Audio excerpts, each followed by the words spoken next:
What's good, y'all? It's your boy DL Saint, and we are live.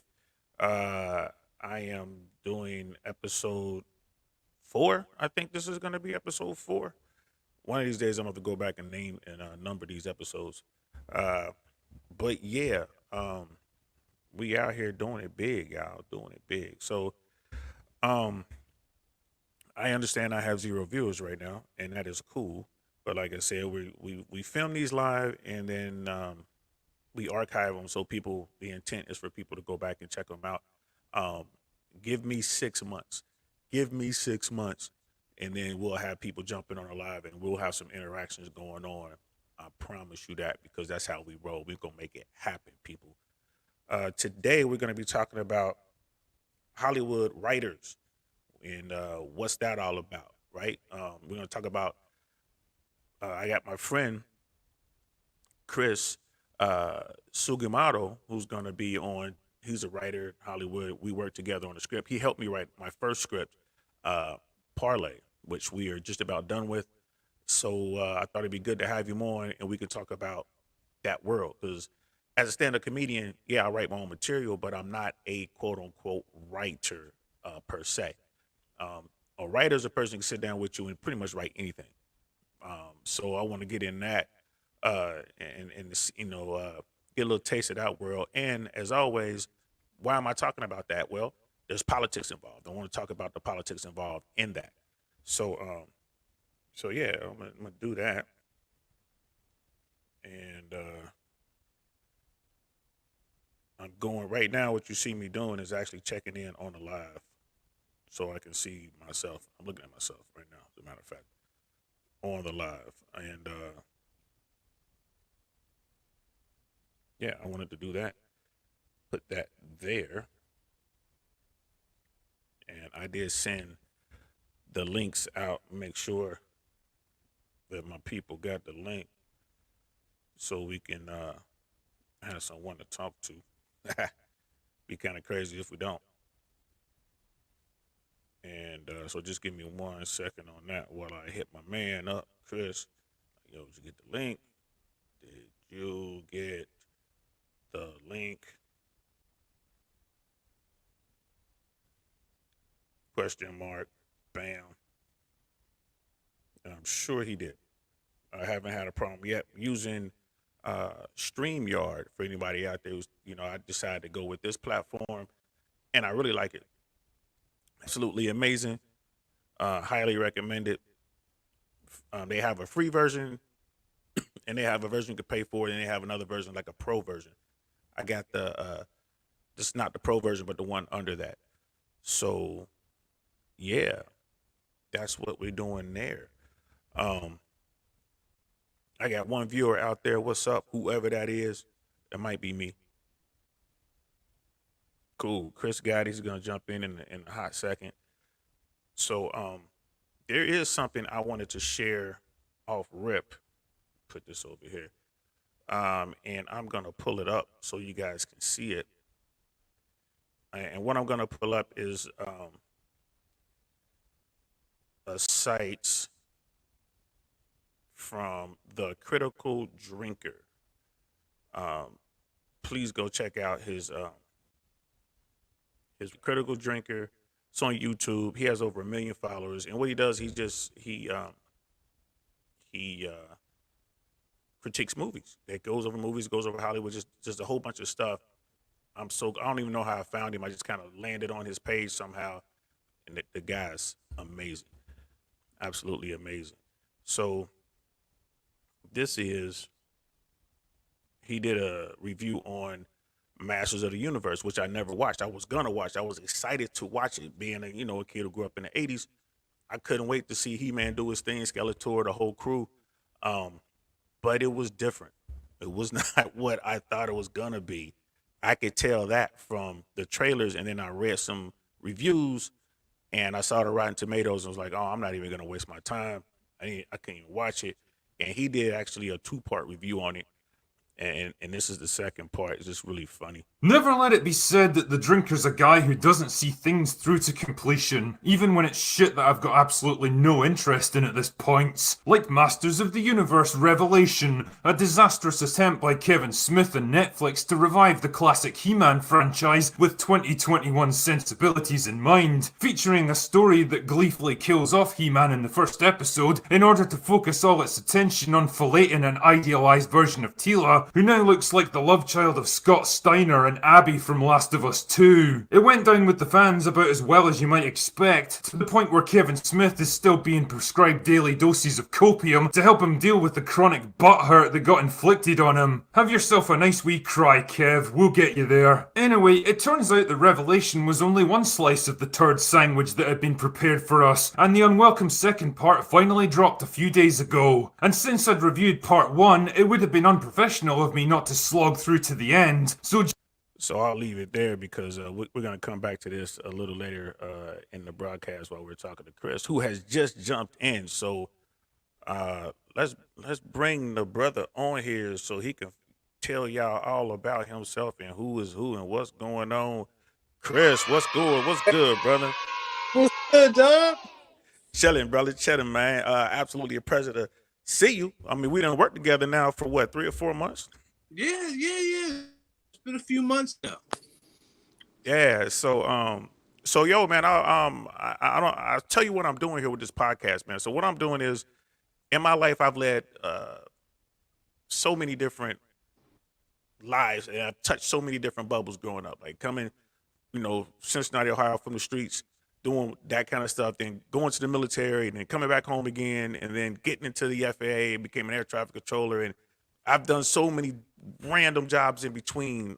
Everything from shoulder to cook, janitor. I worked in banks, security, all kind of stuff, man. So with this platform, I'm trying to bring people from all elements of my life together and talk about different things.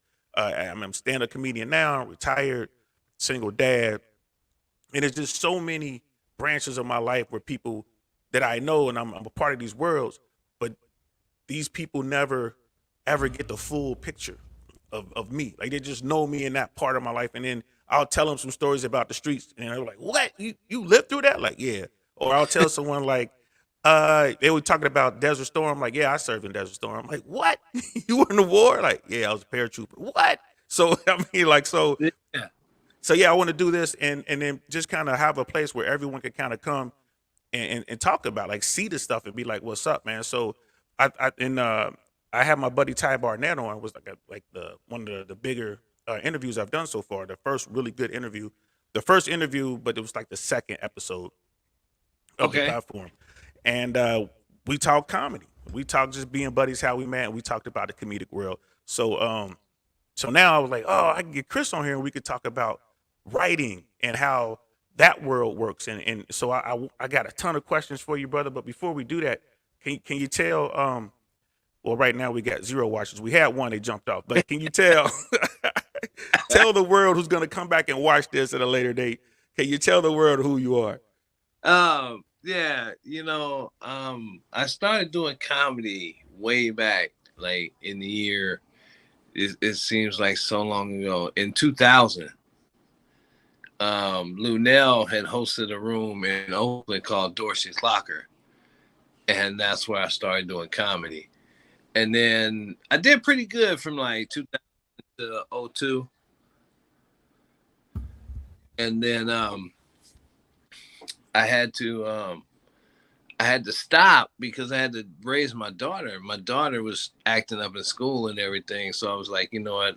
I could either be on the road or I could be here for her. So I quit doing comedy. I took a long break. I took like a 10, 12-year break. And then I started doing stand-up again. And then I probably did it for another 2, 3 years in the Bay Area. And then tragically, my wife at the time she passed away.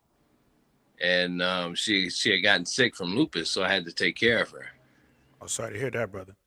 Yeah, it's all good. Things happen. But she had gotten sick from lupus, and she was on in-home dialysis, so I had to take care of her full time. So I couldn't really get out and do anything anymore. And then she passed in 2017. And I was like, you know what? The last thing that she would want me to do would be to stop what I'm doing. Because she always told me, you know, like, no matter what, I want you to keep going. Like, I feel like I'm holding you back. I was like, no, you're not. But, you know, when you're that person that's sick, like, you really do feel like you are holding that person back. Yeah. And even though you're not, that's still the feeling you get. And so I kept going to theater school. That's where I met Geo, actually, in the theater school. Okay. Yeah. So that and was that then in Oakland, or did you move to LA? the theater school was in LA. I moved to LA in August of 2016. And then my wife passed in March of 2017. Okay. And then, so I went to theater school. I graduated in 2020. That's where I met Geo, actually. And I got back out doing stand-up. And then there I actually learned like the real structure of writing while I was at Theater of Arts. Okay. Okay.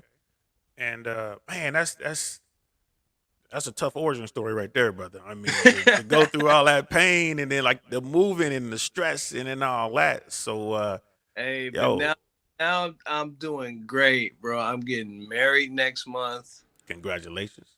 You know, thank you. Gio's gonna be there officiating. He just got ordained the other day because you know anybody can get ordained online. Oh, word? I'm gonna have to do that.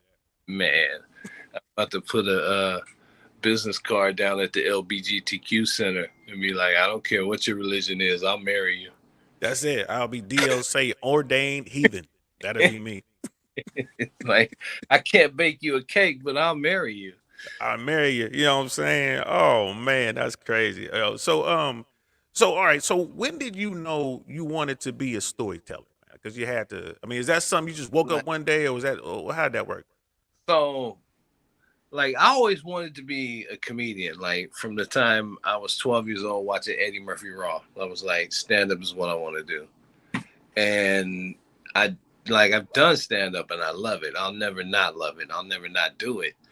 But I realized I was actually really good at storytelling in Theater of Arts while I was there because they have you write your own one person show.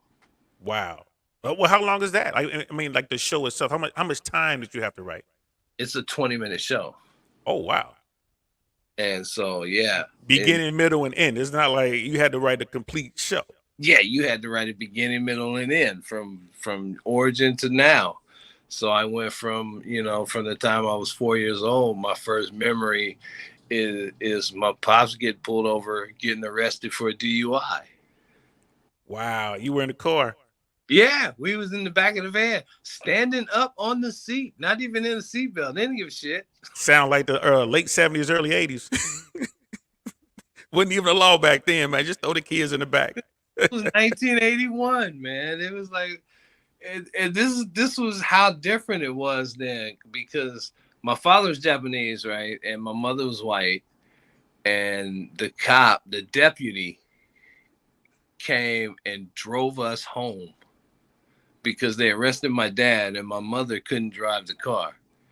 Wow, that's when they were nice. But they did beat you in the head though. But it was cool. Yeah, they were nice to an extent. They was like, all right, we'll drive you home since we're arresting your husband. Wow, bro. So okay, so that's when you knew then, like, you know what? I see gold in this bit. Is that what were you thinking as a kid? Like, I want to tell. I wrote that into my one person show, and it ranged from there all the way till now. But it was like I really realized I was actually good at storytelling when I was in Theater of Arts. It was like because they had a few script writing classes. Okay. And that's what, like, you know what? I'm really good at. Like, I have a web series that I wrote probably 8-9 years ago because I've always wanted to do this. But the structure of it was like I clearly had no idea what I was doing. But the story is there. The story, so there's something there, but I had no structure whatsoever. Like I'm trying to be a baker, but I don't know what flour is, so I don't know how it's exactly. Like you hand it to somebody in the industry, they'd be like, "Yeah, okay, we'll call you." Yeah, well, yeah, thanks. You know what I mean? Like, yeah, somebody walk him to the door. We don't want him to get lost. Somebody help that man out. So, all right. I mean, that's because I've always wondered, man. Because I'm a comedian, and people, I'm stand-up comedian, but people like, well, so you're a writer? I'm like, nah, I really can't say that. I can say it now, thanks Yeah. to you. I can say it now. But actually, in a technical sense, like you are because you write your own jokes. Right. But it's a different So style. yeah, but you're not like an actual writer. But I made us both that. So Exactly. Because here's the thing, man. Because it's one of those. You can say, like, if you're talking to a Green Beret or like an airborne guy, you see a picture about that, a flag behind me, and he's like, and then you come in there like we're soldiers. You come in like I'm a soldier too. Like, oh, well, what did you do? Oh, I was a cook.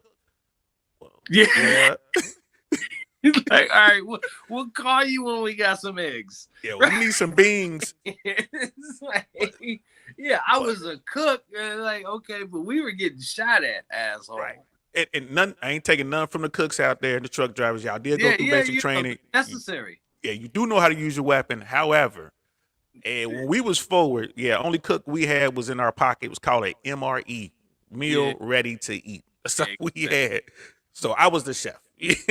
So all right, that's cool, man. So I'm just curious, like, do you direct and act as well? Or I mean, we know you do stand up. We already talked about that. Yeah, I'm actually getting my feet wet with directing. I'm involved in a sketch group that we've recently developed a title called Ride Magna Entertainment, which is Latin for laugh loud, right? Okay. And so I've written, I would say probably 90% of the sketches we've done. And I recently directed a couple. So yeah, I'm getting my feet wet with the directing. All right. Now, brother, when you go back and watch this, I think in the intro I said you were Asian because I couldn't tell. Okay, because you just said like, okay, I was about to apologize to the film, like, my bad, bro. I thought this and that. But No. okay. I'm half Japanese and half white. Okay, so you could say Ohio and yo, I'm from Ohio. No, it's like, but nah, I mean, dude, love Japan. Yeah, actually, my dad was in the internment camps. Are you here during the war? Yeah. They pulled him out of San Francisco and shipped him to Salt Lake City. Wow. So did dad have businesses and all that when they yanked him out, or? So my dad was like 8 years old when it happened, but my grandfather had a dry cleaning business and a 3-bedroom home in San Francisco, and the government took all of it. They took that shit, and see, I heard those stories, and the families were never, ever made whole. Like you. Wow. Yeah. They got out of the camp. They got like $20 in a bag of rice. Oh man, at least y'all got it, because I'm still waiting on my 40 acres and a mule, man. Look, I'm not sure about the bag of rice part, but I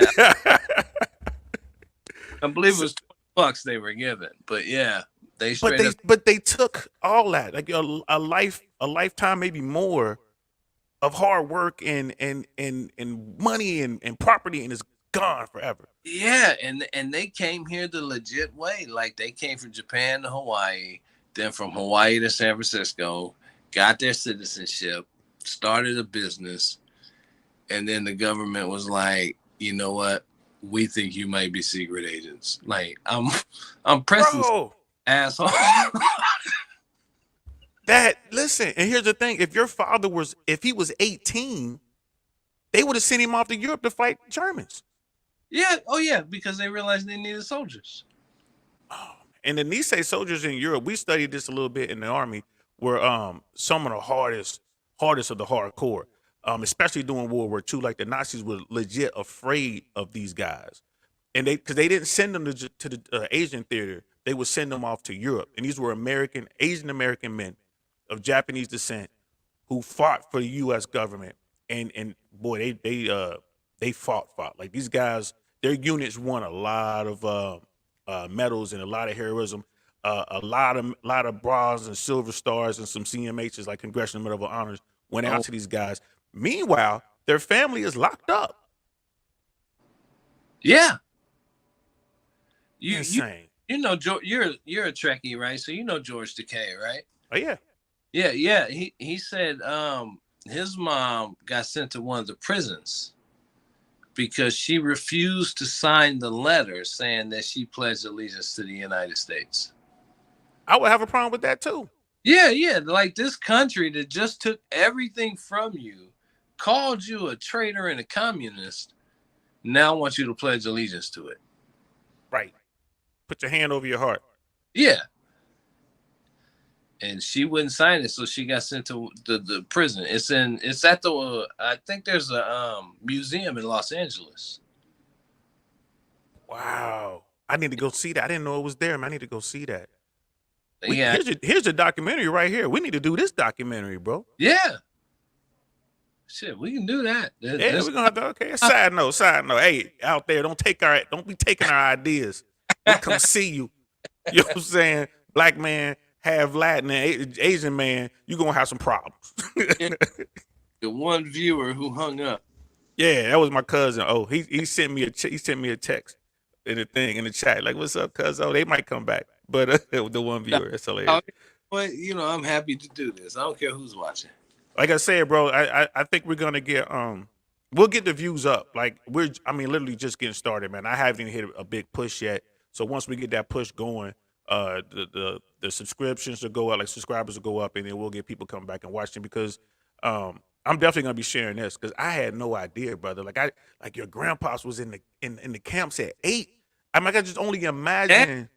Dad. Your dad. I'm sorry, your dad. Yeah. And they stole your grandpa's property, business, and home, and never gave it back. Yeah. And never even paid. Like, okay, well, we're gonna give you like the real value of it or something. Like they didn't get nothing, they just took it. Yep. Man, that is insane, bro. Yeah, we definitely gonna They be did sharing this. So-called citizens, right? Like they were legit citizens. And it was like, yeah, well, your race makes you not legit. Well, I understand that. Like, oh yeah, exactly. I understand that for sure. And when we tell these stories, people like to shun us. Like, man, whatever y'all crying, y'all making this up. It's like, no, man, I'm talking about the real history. You know what I mean? And I think that's why people get so upset with critical race theory. I think critical race theory should stay in the law schools where it was, conceived. I understand what they were doing, but it seems to me that our society is painting a picture where history is bad. And this is why. Because you're alive. Like my dad went through that as a child. Imagine what, went through his head and what he had to deal with, you know what I mean? And watch his parents suffer through that. And we don't want to talk about that now. You know what I mean? Like, black folks, y'all talking about reparations. We did build the country. I mean, it is what it is, you know what I mean? You at least don't take that from us. You know what I mean? Like at least let the history reflect who was the most valuable to the creation of the United States of America, and that was the slaves. So, damn, that's crazy. But in the quest to rewrite history, like you tend to rewrite all of it, not just the part you wanted to erase, right? Yeah. And then if you have to, really, if you want to keep cohesion, because look at it. One of the biggest problems we have in this country now is race. I guess, and why is it such a problem? Because people tend to stay in their bubbles and stay away and don't ask questions. That's what I'm hoping to do here with this platform is to get people together so you can talk about this and you can kind of be safe in the background listening because you want to get the stories out there. You know what I mean? As opposed to just keeping it inside until you get pulled over by a police officer and then you go off on the cop, and that might even be a good guy. Like he's just trying to do his job. Like, hey man, your tail lights out. And next thing you know, you on CNN or something. You know what I mean? But you know what I mean? So so okay. And right now we're like 25 minutes in. It's 6:20 your time. How much time do we have? We got time. Okay. Got another call at 8:00. So okay, I just I know how it is, brother. I want to make sure I give you plenty of time to do what you got to do. So where did you grow up? I mentioned you told me what was going on, with your adult life. It sounds like, but where did you where are you from, and Where'd you go to like high school and all that? I grew up in beautiful Richmond, California, Okay. Okay. uh, in the Bay Area. I went to like several different high schools. I went to one called Pinot Valley High School, which I was there for like a year and a half and got kicked out. Then I went to Richmond High for like a year and a half, and they didn't want to take me back. Like I was a problem in high school. I was a little criminal, I ain't nothing and wrong with that. I hung with the group. I hung with a group of dudes that didn't know or act any better. So we just ended up getting kicked out of everywhere. And one day, this teacher, Mrs. Manser, I'll never forget this lady. She was driving up the avenue one day and she saw me walking and she pulled over and she asked me, she said, "Are you in school?" And I started to lie and be like, "Yeah," so she can keep going. But something told me, tell her the truth. I was like, "No, I'm not." And she said, "Come see me Monday morning. I'm going to get you enrolled. We'll get you graduated." So I went and saw her Monday morning and she got me enrolled in independent study. And it took me like a year and a half to get my diploma, but I graduated with a 4.0 GPA. Wow, that's what's up, brother. That's Yeah. hard work. So I went from dumb to know something, right? Well, and how old were you when this happened? I was 17 when Mrs. Manser found me. But like I grew up in a neighborhood I grew up 4 houses down from a crack house. And so like my father worked at a refinery. My mother didn't work because it was the 80s. Most mothers didn't work. But my father worked at a refinery and he made good money. But he bought his house in a neighborhood called Montalvan Manor. And when he bought the house, it was a decent neighborhood. But within a couple of years, it started going bad. Like this? Yeah. Yeah, pretty much. So within a couple of years, it started going bad. And by the time I was an adolescent, it was real bad. We lived down the street from a crack house. And, my brother started selling rocks. So once he started doing it, I followed suit, Hey, brother, man, I never would have guessed it. Because we always, we judge books by their cover and whatnot, and only our conversations have always been over the phone. We never like FaceTime or anything like that. Yeah. So, like looking at you now, like if you came out dressed a certain way, I might be like, okay, you know what I mean? Like, cause I ain't gonna lie to you. When I talked to you, I thought, oh, this was a brother. I thought you was, black like me. Hey, I was driving Uber, right? And I had just moved here to Long Beach. I was driving Uber probably like 3 months, and I picked up this couple at a bar. Right, the first girl that gets in, dark skinned girl. She don't even look at me. She just says, "Hold up, we're waiting on a few people." Dude gets in behind her, and he was like, "Man, you know how females are." And I said, "Yeah, sometimes you gotta wait." And she turned and looked. She looked me dead in my face. She goes, "I thought you was a nigga." Oh, It's like, what? Okay, can we go? right.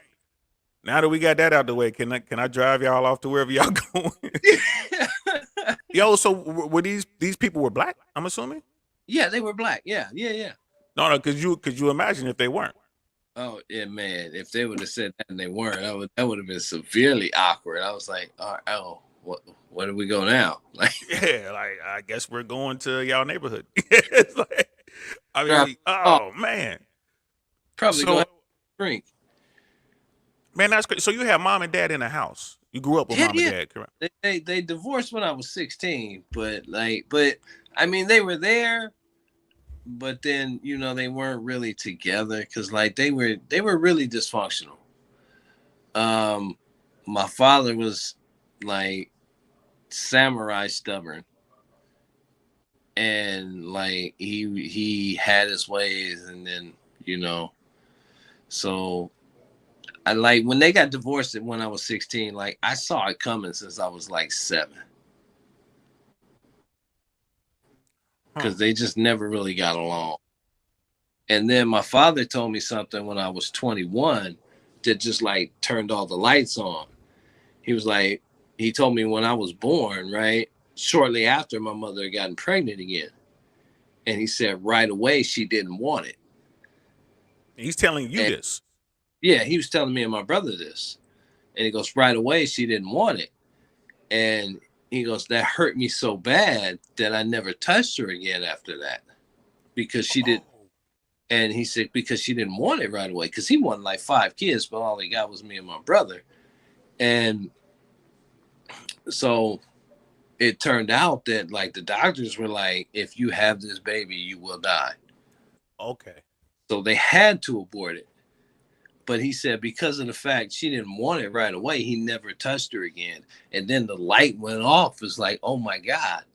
Like you were sleeping next to this woman for 16 years, never touching her.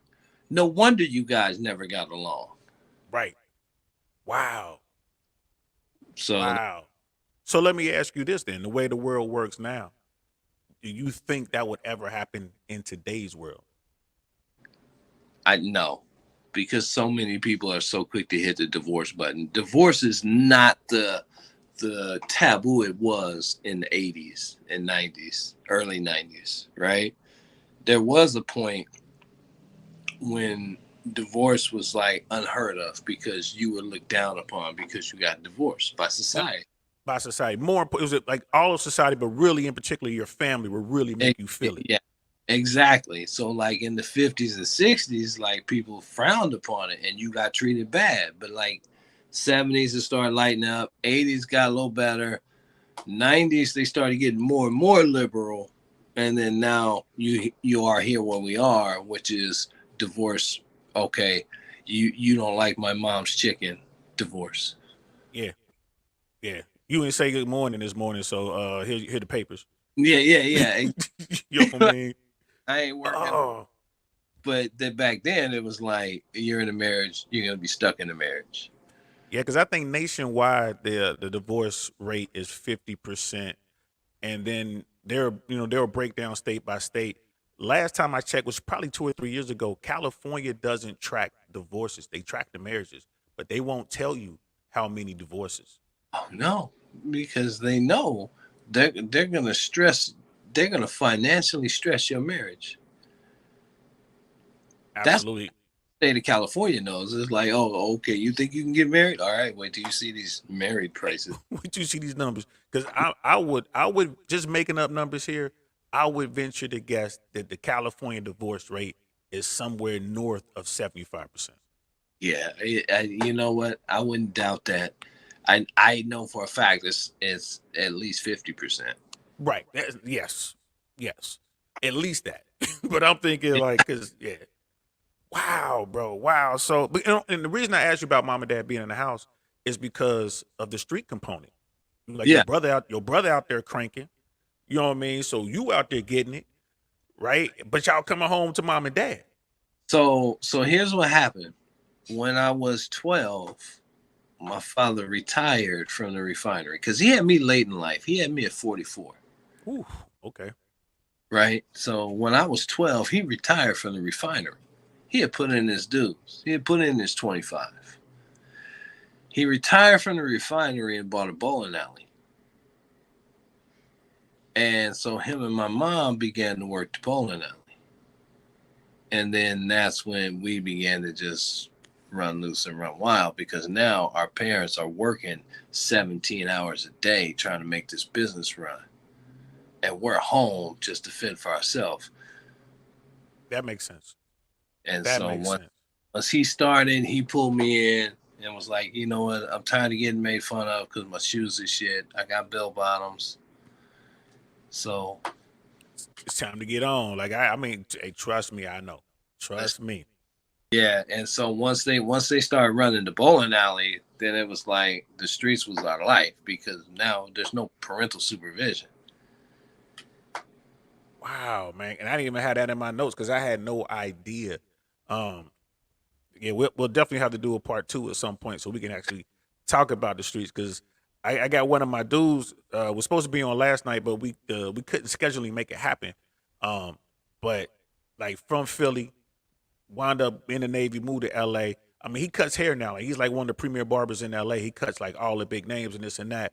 But, you know, that's the show we're gonna talk about the streets. You know what I mean? Like we're gonna really get into it because I want to talk about street politics. You know what I mean, and how it varies from city to city, state to state, and stuff like that. Because I'm pretty sure the code y'all followed up there in the Bay wasn't the same as the code we followed in the Midwest, to an extent. Yeah.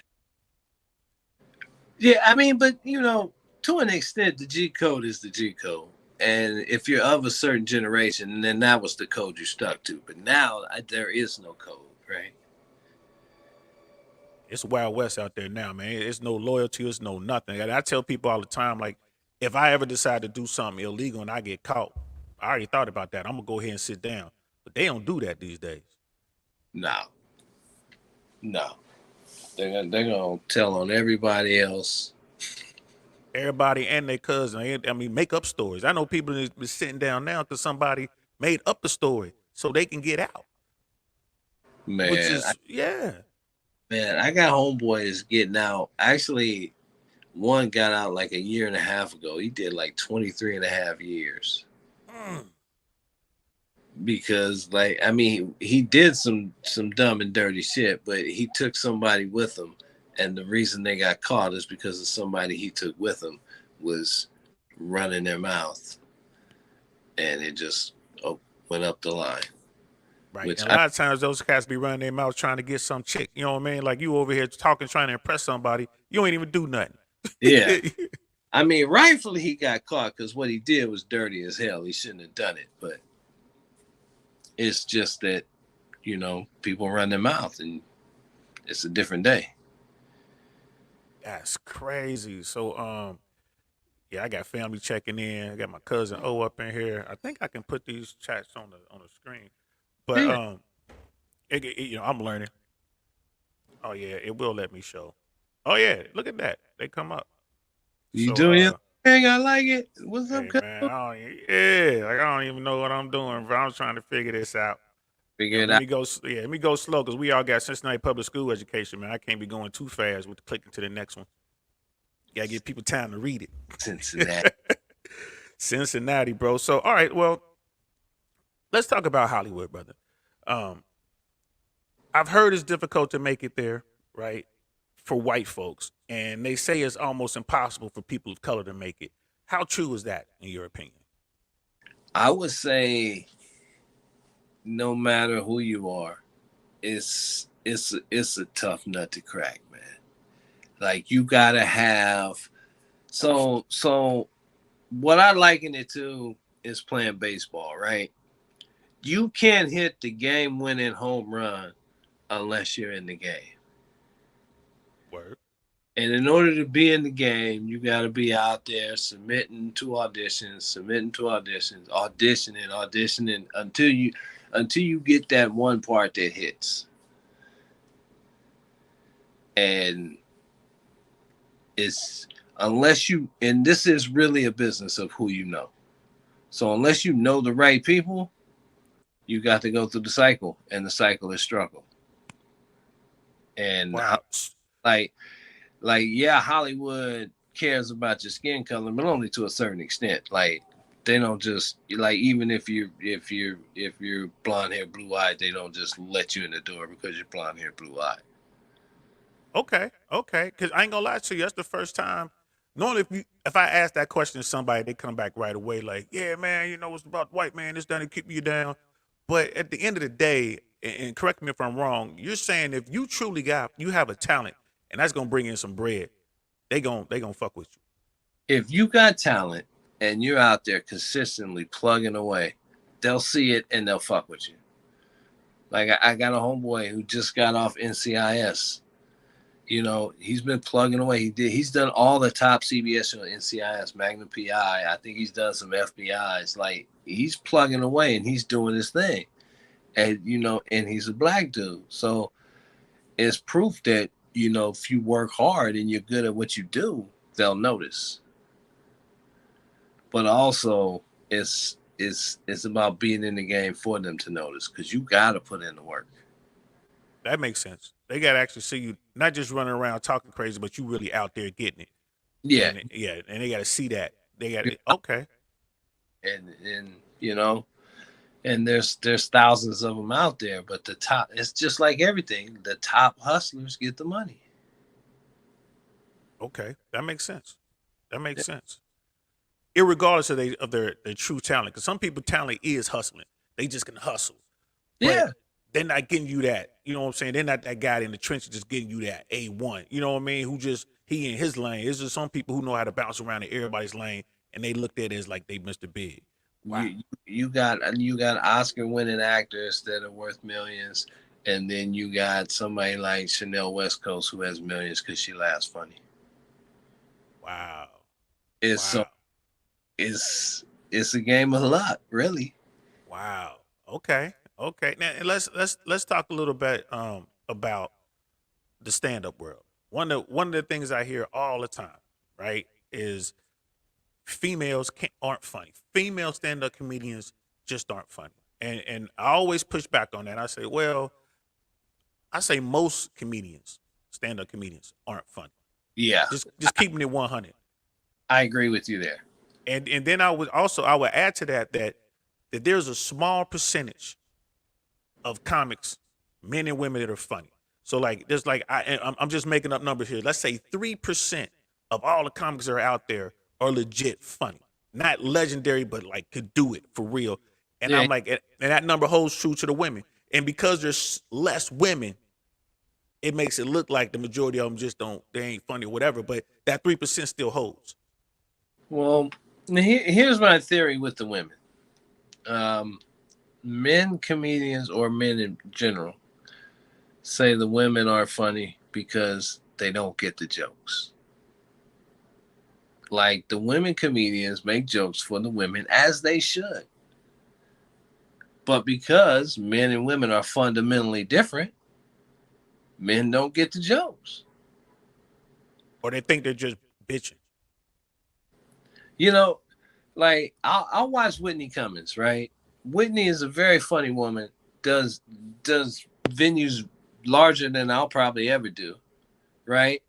But I'll watch her jokes and go, I didn't really find that funny. But my fiance will watch them and she'll laugh her ass off. Okay.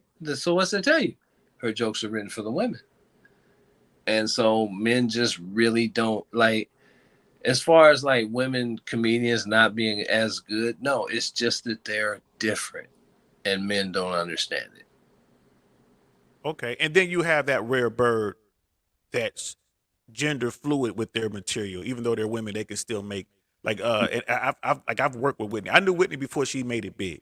Yeah. Right. I bumped into her. I got a chance to like work with her a couple times. And I'm so happy she did make it. But I agree with what you're saying. And there's uh Candace Thompson. I don't know if you know her. She's in LA. Bro, she is a beast. I'll put her up against anybody out there doing it. But You oh, go ahead. you know who I discovered who is like just super hilarious? Miss Pat. I never could get into her flow. I never could. Miss Pat is hilarious, man. She like I don't, you know what she reminds me of is a dude in Oakland. His name was Dijon. Like he was one of the best I ever seen in the game. He passed in like '04, but like the dude was amazing. And Miss Pat's pretty raw with her material, right? And that's who Miss Pat reminds me of. She reminds me of him, and I'm like, this woman is amazing. Yeah, Geo just popped in there. Where is he at? We Big about to head. bring him in right now, man. You know what I'm saying? We about to bring in the you talk about hard work and talk about the God. There he go, right there. Ladies What's and gentlemen, happening? make some noise for Geo, y'all. What's happening? Hold up. I Hey, only see half my notes. I gotta fix that. I yeah, see finish half. your comment. And for the people out there watching, I do not have a gang of kids in here cheering for me. It's a button I push on this piece of I equipment would that I hope so. bought. People say Right. he got a first grade class, and I said, no, I don't. Hold up. It's still like half screen, ain't it? Yeah, it's half screen. It's vertical though. Maybe if you just maneuver the camera a little bit. Yeah, you know I'm a little I'm a young cat with an old school Yeah, mindset or when it just comes move your body. Yeah, there you go, right there. That's it, to in right there there. cooking, boy. Look like we lost Chris. I think we lost Chris. He might have to jump back in, and it could be my equipment. I don't know, but what's there you go, he's coming back. So It is. what's up, bro? Listen, we've already been chopping it up for a minute, man, talking about some things. But tell everybody who you are and what you do. Word, word. What's happening, everybody? I go by the name of Prodigal Vibes. I am a entertainer, rapper. I'm a actor. I'm a stuntman. Um, jack of all trades. You know, it depends what you need from me. I could possibly get it done, but overall, I am an entertainer and a light of God. Word, word. That's what's Hold on, up, man. I didn't hear the kids. Where the kids at? Kids, come on, you missed your cue. Come on now, kids. Yeah, we lost Chris. I think he's probably going. There you go. He's back in. Me plugging back in right now.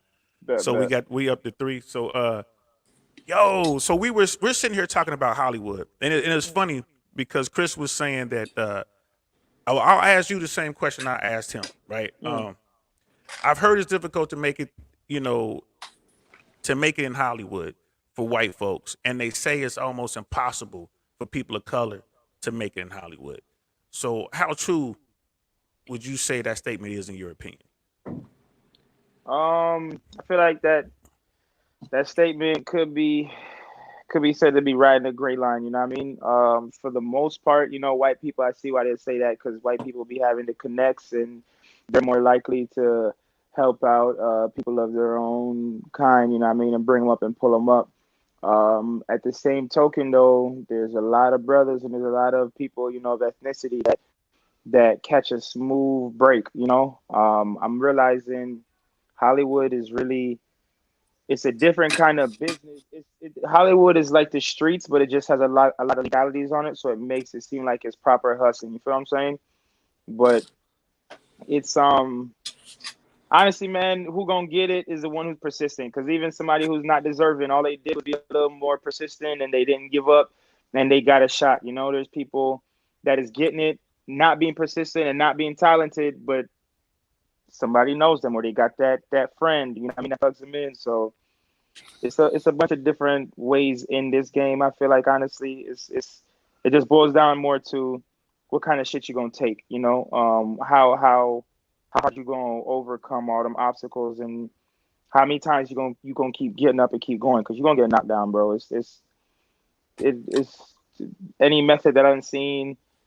It ain't really like a repetitive method other than just persistence and hard work. Yeah, that's it. You just gotta keep plugging away. Yeah, man. And that's what because and that's what I was gonna say. That's exactly what Chris said. It's all about that hustle, man. So listen, because now that you in here and what's up with the music? Okay, wait, well, hold on. You know what? Hold on. Let me stop. Let me stop right there. Mm, I'm gonna continue with because we were talking about the acting, producing, director thing, writing mm, up front, mm, and you're a mm, writer too. So you definitely got to jump in there because you're an artist. mm, So like what I'm saying, you writing rhymes, you're doing all that stuff as well. So mm. yeah, I was gonna get you into that conversation. I think So go ahead. no, go ahead. No, I was gonna say yeah. I was gonna say like when did you decide or when did you know that that's what you wanted to do? Like I want to write. I want to be a storyteller. Um, Honestly, a lot more recent than anything else. To be 100%, I feel like acting was always my thing, even before I knew it was my thing. It was that thing. It was the calling. I guess they would say is what comes to you. Is what just is natural. Is what people be like, yo, this looks good, or you know, it's what you'd get a lot of positive feedback and good feeling or reward feeling, even if you're not feeling your best or you don't think it was that great because it's your calling. It's something that's shown different than what you may feel at all times. But when it comes to actual writing and storytelling, it was I've written little stuff here and there, but not really like that. Acting school is what kind of got me to actually write my own script for the first time and put it up. And I had to write like a one man story, which is like a script about my life, how I wanted to put it on and everything. And then once I started writing it and actually putting it out, I started getting a love for it. Like, yo, you can really like the scenes I be having in my head. Then I'm like, nah, nobody else would write this or do that. That's cool. That's why I'm supposed to do it. You know what I mean? So then I kind of got hitched onto that, writing and liking it. And then that's when COVID kicked in, and I think acting and writing and like meeting up with people kind of started getting put out the window or pushed aside. You know, everybody was scared and whatnot. And respectfully, I understand. So I was like, let me go to the studio, man. Let me try to do this music. You know what I mean? I got something in my head. I need to get it out in some way. I need to write. You know what I mean? Like scenes and movie is cool. I could write that, but I'll find a lot more hiccups when it comes to writing a scene or a script than I would a song. You know what I mean? So I started writing the music, and the music just flowed a little different. I realized I don't know how to explain it, man. It's just it's a different kind of writing to me, only because I'm still new to writing. I haven't linked that writing is writing type of phase or stage or whatever it is, you know.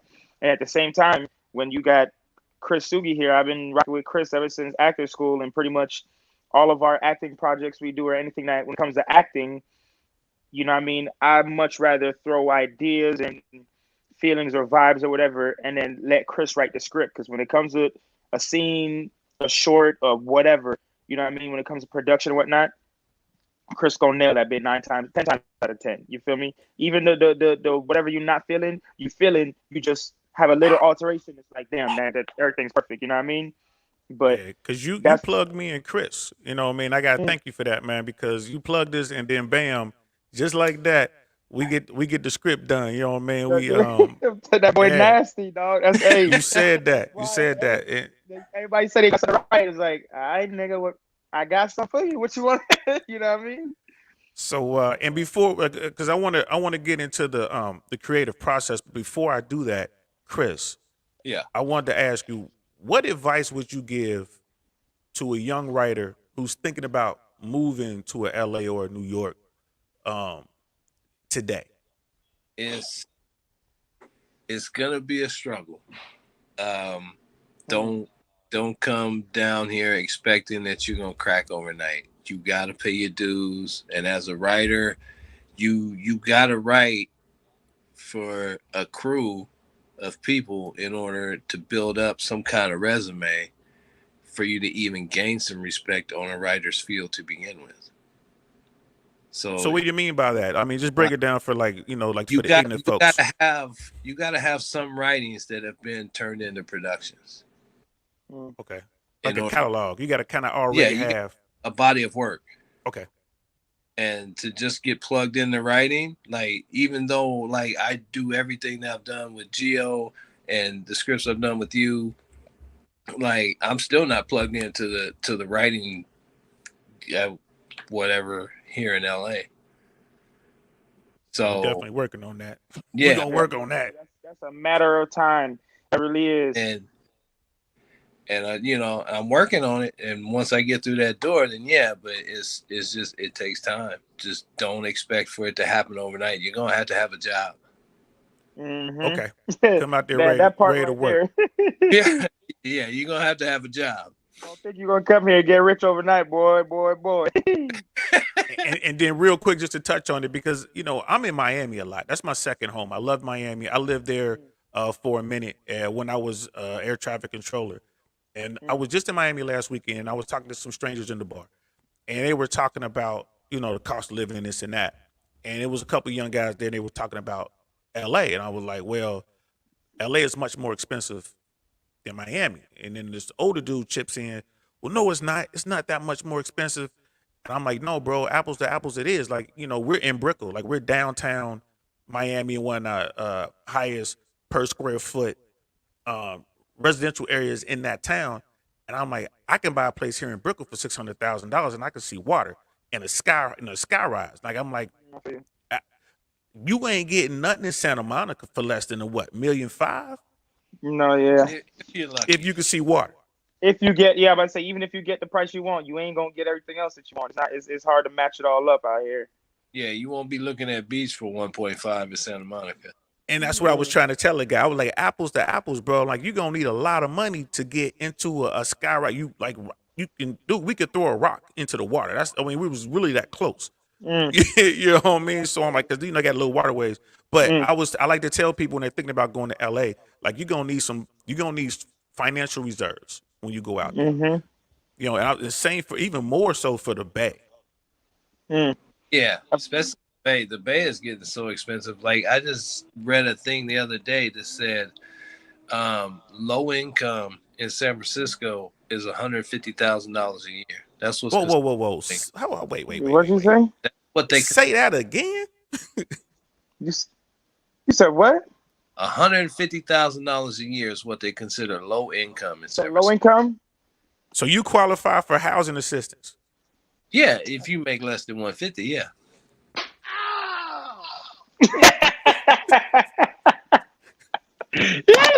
Hey, you stupid. Yo, Yeah, and I tell that's people all the time, you making 60 grand and $60,000 a year in LA, you might be living in your car. I tell people no, that all the time. boy, You could boy. be. Hey, for real, it's real, man. It's crazy how much. But at the same time, I was talking to somebody in Florida the other day, and they were saying that the market in Florida's been even going up. 'Cause I know somebody that had a nice spot, and everything was like I feel something going on with COVID. I think they had to move out the spot. And in that same location, like those other houses or apartments that open up literally right next door neighbors, and it's like 3 times as much as it was when they moved out.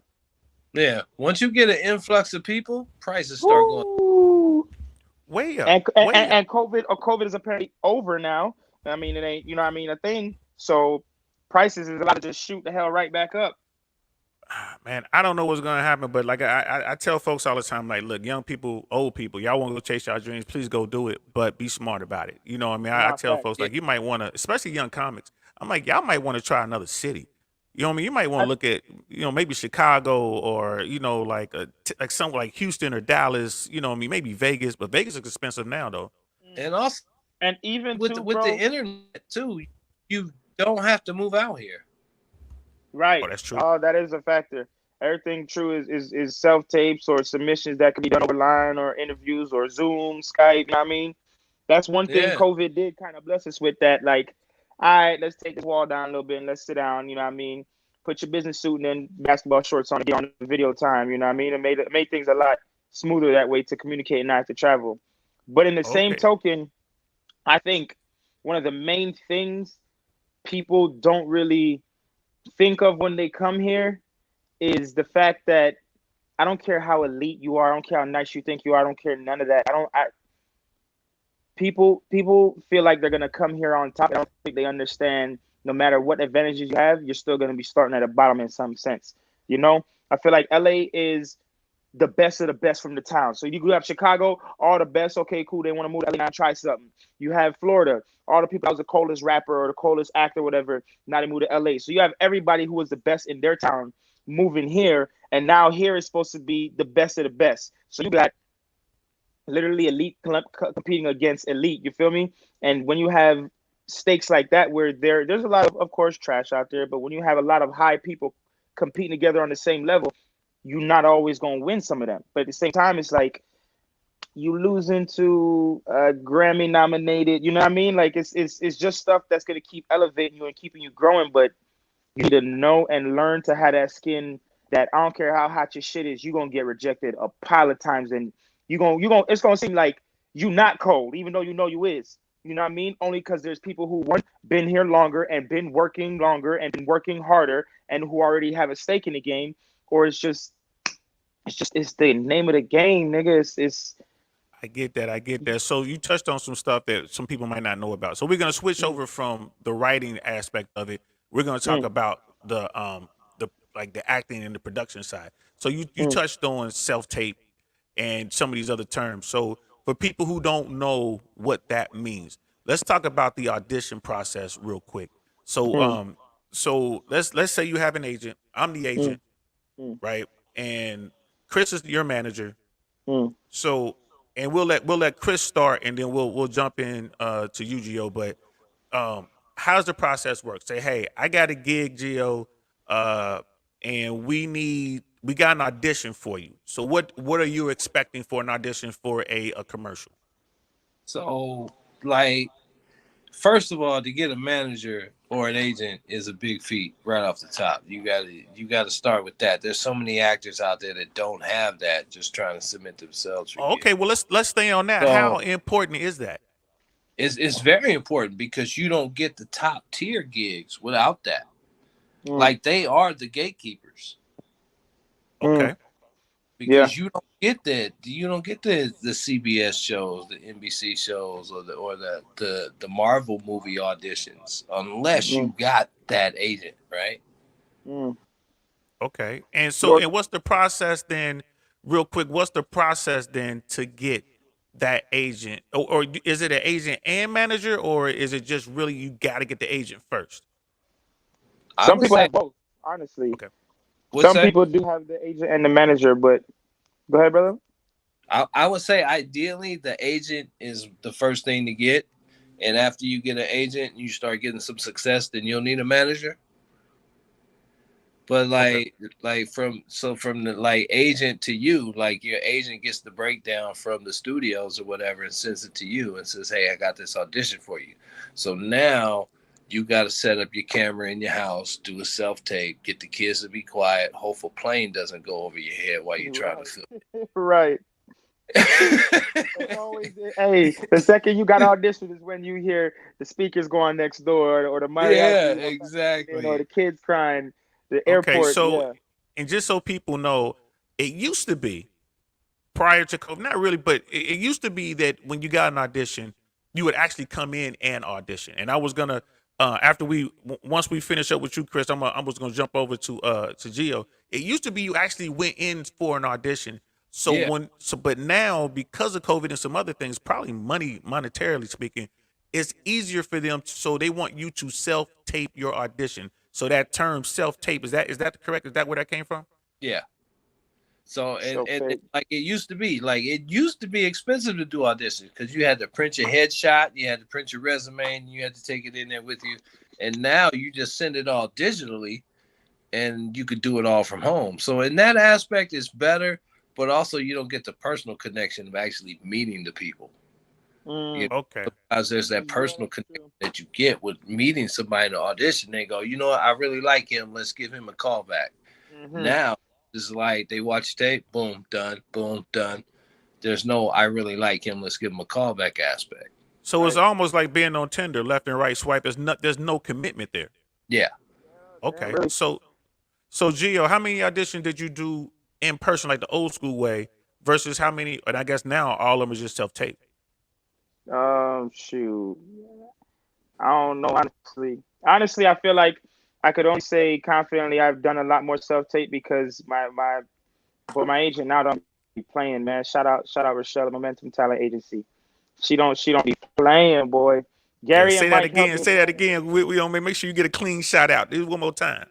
Shout out Rochelle at Momentum Talent Agency. But she be on fire. Gary and Mike shout out as well. They always doing their work. Rochelle is like the one that works kind of directly with me. Um, and honestly, I think in person there was quite a few. Like Chris was saying, it was different because you got to. They felt you outside of your audition. You know what I mean? But outside when the cameras are rolling, whatever, they felt you steal the room if you stole the room when you came in. But I definitely think I did more self tapes only because it's I feel like the demand has been a lot more reckless lately. Thank God, it's been a lot more auditions I've been blessed to get lately. So those they've been dumping and pumping them out. Like a few a week. Just been actually able. She's been getting me in certain rooms and stuff and getting callbacks and whatnot. So that self tape game has definitely been my baby lately for sure. Okay. So your relationship with your agent is critical to your career as an actor. Yeah, Does that yeah. also does and so Chris, does that also spill over if to your writing as well or no? For for me, no, because it doesn't matter. Like you got an agent or whatever, he's gonna do what I ask. Okay. Hey, Okay. Right away. I'm like, uh-huh. no, but it's true though that agent. Look, at first when I was well, I've been with them for a while, whatever. But when I was first with them, Still juggling everything else, kind of getting kind of fresh. COVID boom, fresh babies at this time. Da da da. I feel like the relationship wasn't as good because our communication wasn't as good. Me and my agent, you know what I mean? It was horrible. So the way they kind of made a statement to me was, hey, bro, I feel like, and that's what let me know how caught up in the weeds I was. I feel like it's been like a few months. I'm like, yo, they didn't send me nothing. They ain't been sending me no auditions. And I know they A1. I know they take care of business, and I know they get auditions. So I hit them all up, and I'm like, yo, what's up? What's up? Like, are you guys even representing me anymore? Am I tripping this and that? And straight up, bro, the back was like actors, right, and edited, my size card and updated my headshots because that's what I was gonna say. If you don't got fresh headshots to give us stuff to work with, like what you want to sell. So I didn't have. I had a photo shoot done, but I didn't update all that. So I updated all that and then emailed them, and they're like, "Well, looks like you're alive and you're finally taking this serious. We're just waiting for you to get your stuff together. So are you ready to work?" And I was like, "Oh damn, y'all niggas was waiting for me. Like y'all been testing me this whole time." And then after we had that talk, yo, they threw one audition the next day. Day after that, an audition. Day after that, and they had me going for like the first week or two back. They had me with a different audition like every other day. And I'm like, oh, okay. So y'all was just like, y'all needed that. Y'all need to make sure that I was gonna put the same amount of work you was putting on the other side. If you get me all these auditions, I'm gonna send you quality auditions. I'm gonna send it in a timely manner. You know what I mean? Yeah. And I'm actually gonna like I text them, even if I don't have to, just to thank you for the audition, thank you for this and this and that. Keep up with them. Just a quick, hey, how's your day? Quick tapping. I know they busy, so they can't always talk, and she'll tell me like, what's good? Super busy. Everything good? And I'm like, yep. Just wanted to still alive, still breathing. Thank you for everything you're doing. Just want to say hi.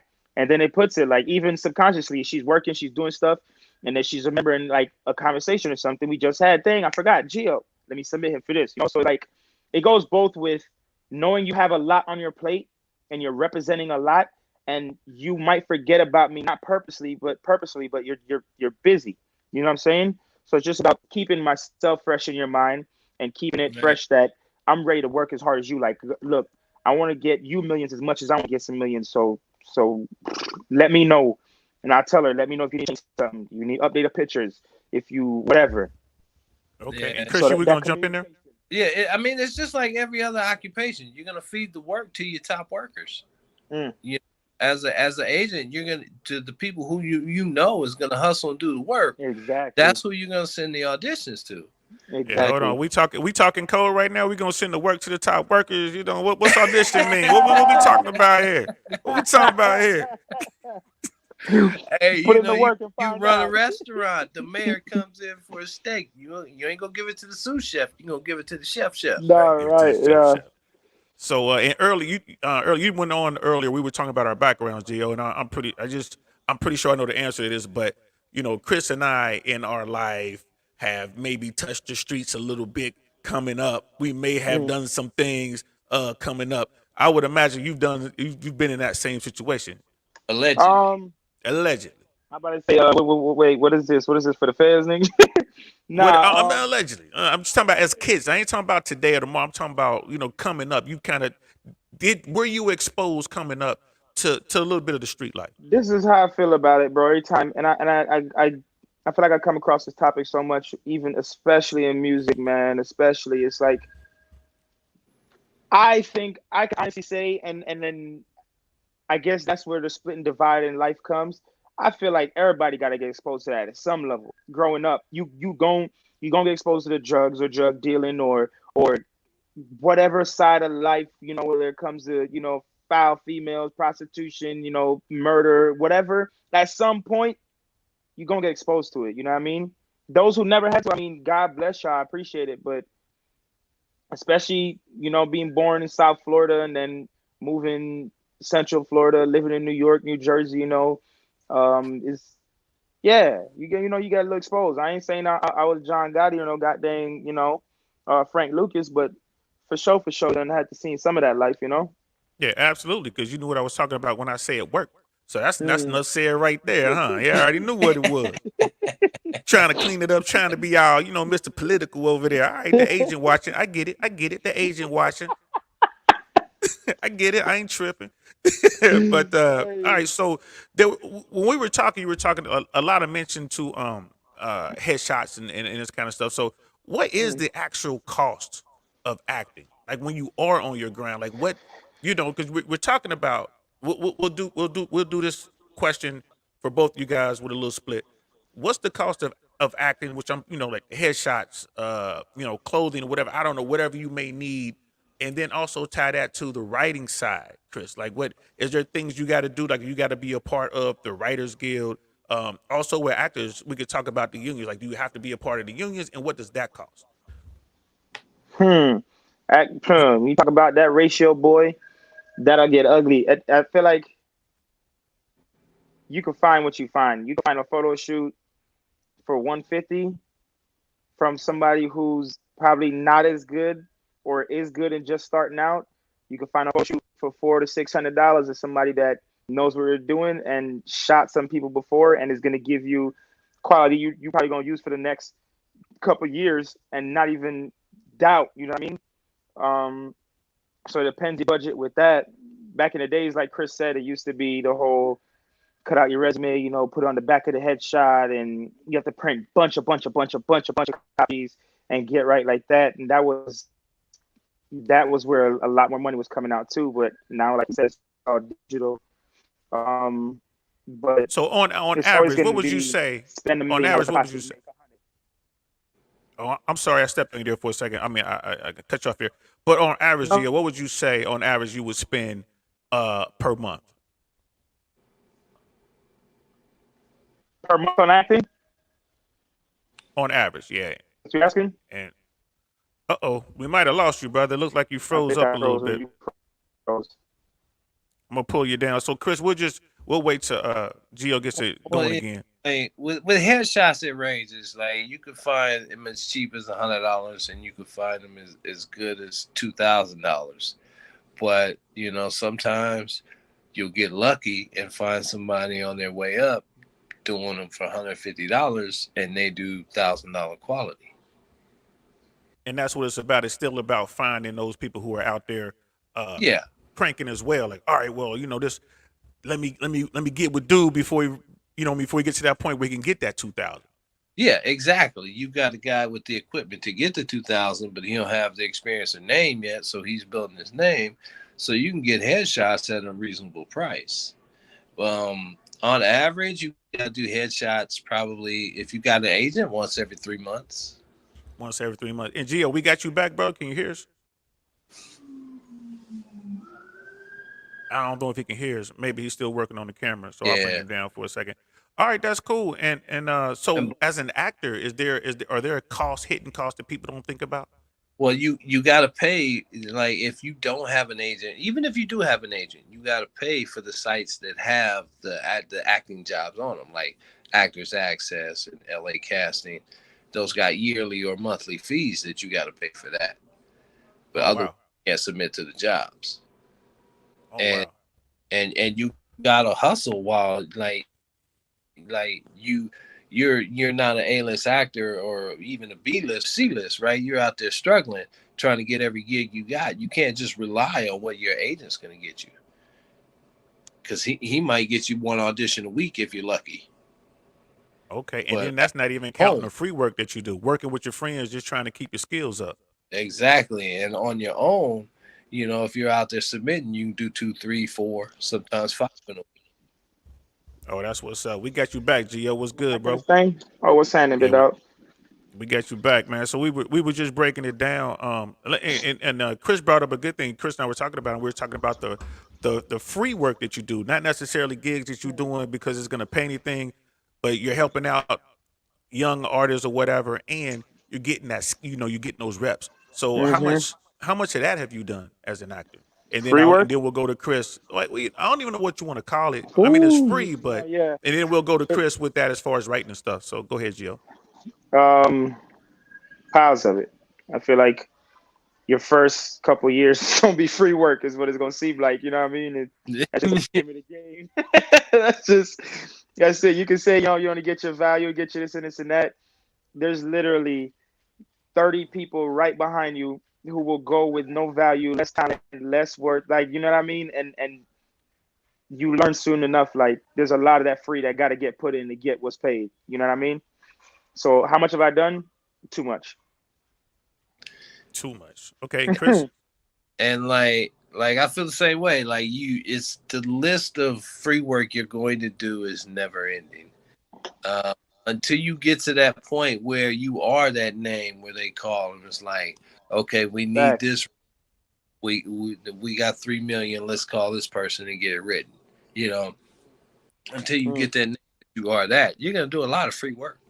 Okay. Okay. So, and then I guess my next question would be, just how important are the unions and the Writers Guild and stuff like that? Like, how important is that in Hollywood? I would say it depends on what you're trying to do. Right.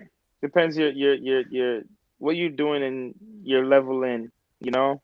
Because there's a lot of gigs that there's a lot of stuff that works better if you're non-union to be able to take a certain amount of gigs to build your reel, you know, to if you want to do stuff just to get in ties with certain organizations or build a reel or build your resume, but then you know you want to go union at some point to get a certain protection or a certain level of pay that's not going to be given if you're not union, or even certain access to certain jobs or stages and stuff. So you'll know when you know when it's time to switch over. You know, there's people who have their vouchers and are ready and still don't go union yet. You know what I mean? Or it's just Okay. So you said voucher. So there's a system then you have to have. So how does that work? Like, Chris, so like a voucher. I've heard this term before. I have a working understanding, but again, I'm not 100% in. You know what I mean? I'm not part of the clique. I'm just an affiliate. So explain to me. So you what about, So you get what's called a SAG voucher when you work on a SAG project, right? and So that's Screen Actors Guild. yeah, Screen Actors Guild. So you get booked on a union job, and for some reason they gotta have you specifically. So they gotta tell the union that they found you and do what's called a Taft Hartley, and bring you in and give you a SAG voucher. Now, just having one doesn't really help you. You gotta have three. I got lucky with my eligibility because I got mine back when they were just letting web series through the loophole. So I got a speaking role on a web series, and that got me my SAG eligibility right there in one shot. Oh wow, okay. So So you hit that lick off rip, like okay, bam. yeah, it was just one job. I played a dude named Sleazy Steve. Sleazy Steve. Leave it up to Chris. They casted that nigga right for that one. Boy, I wasn't gonna say nothing, Gio. But yeah, so you know, and SAG vouchers are nothing you can get by like I don't know that you could even get them like intentionally. They just all happen accidentally, as far as I can see.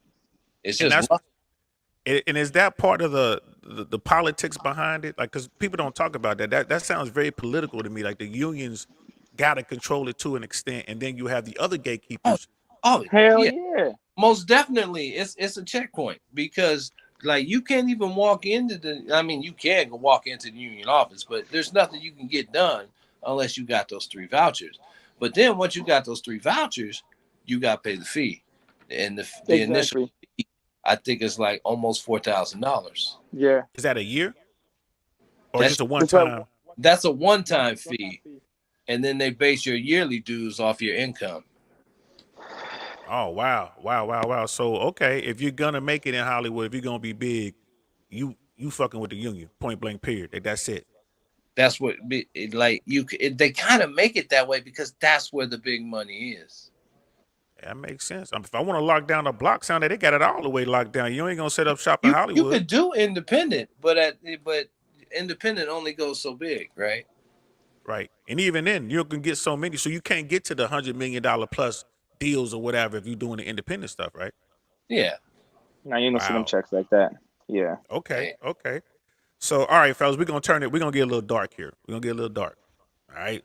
So just prepare yourself. And I ain't talking about nobody on this stream. So y'all don't come looking for me after I ask this question. I talk about nobody here. All right. So here's the thing. everyone has heard about the quote unquote casting couch, right? Everyone understands what that is, especially with Harvey Weinstein and all that shit, how that popped off, right? Hmm. Um, my question to y'all is, especially being insiders, I know y'all done heard stories. How many men have found themselves on the casting couch? Or is that even Men. a thing? So Men. I Mm. haven't met any. Although I have met some that would voluntarily jump on the Well, I know he wasn't gonna be able to help himself. I know it. It's No, called. yeah. This nigga Chris. But the I, reason I asked that question because everyone hears the rumors about Will Smith. Mm. oh, what Yeah. happened with him? Well, they Oh, here we say go. that's how he came up. They were like, some producer made him basically a casting couch kind of thing.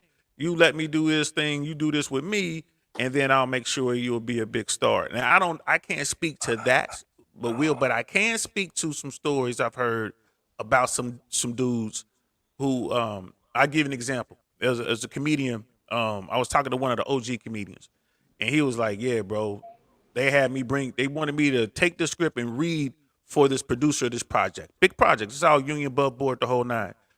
Dude, like, all right, where he at? Oh, well, he's not in his office. You got to go by his house, and it was up in the hills. Oh shit. Right. So dude gets there, knocks on the door, whatever. Producer shows up with a robe on. It's open. He ain't got nothing else on. Yeah. Yeah, Yeah. my people put the script right there and walked away. He was like, bro, it was either I put the script down or I go in there and I rob dude, and like my Nah, career for would have been sure. over. Yeah, Yeah. you only got two choices: Nah, for real. armed robbery or drop off the script. Right, or drop off the script. I If ain't we getting do it. an Whatever armed happens, I'm robbery, not getting the robe. we know goddamn well that armed robbery might end in another case. So shit, you know that's Yeah. hey, you got to go ahead and leave. And But yeah, because I was telling people out here, like people I meet in the real world, I'm like, listen, man, you hear about the women who compromise themselves, and it is what it is. Like it's right or wrong, however you want to look at it. If you can name the names that they're famous women. I guess J Lo probably being one of the biggest, most prominent ones you hear about, right? But I keep telling them, like, bro, there are dudes out there that were made the same deal. Well, I'm like, it's you gotta look at it like mm, this. It's like mm, any position of power is gonna attract. So you got the power to change somebody's life with millions of dollars. You one know, signature, one signature. that's gonna attract the purrs and gonna be like, okay, I can change your life, but you got to change what your taste buds taste like today. Oof. So it's like it happens in every profession, like even in the office world. Like you want this promotion, well, there's something you gotta do for it, right? Yeah. You do. Once upon a time, I was doing street promotions, man, for All Net Records. This is back in Cincinnati, Ohio, man. This was like the early to mid '90s, and they had a guy who was a perv, right? And the dude said something to me, and let's just say I didn't work for All Net Records anymore. You know what I mean? Because Yeah. I had to put my hands on dude.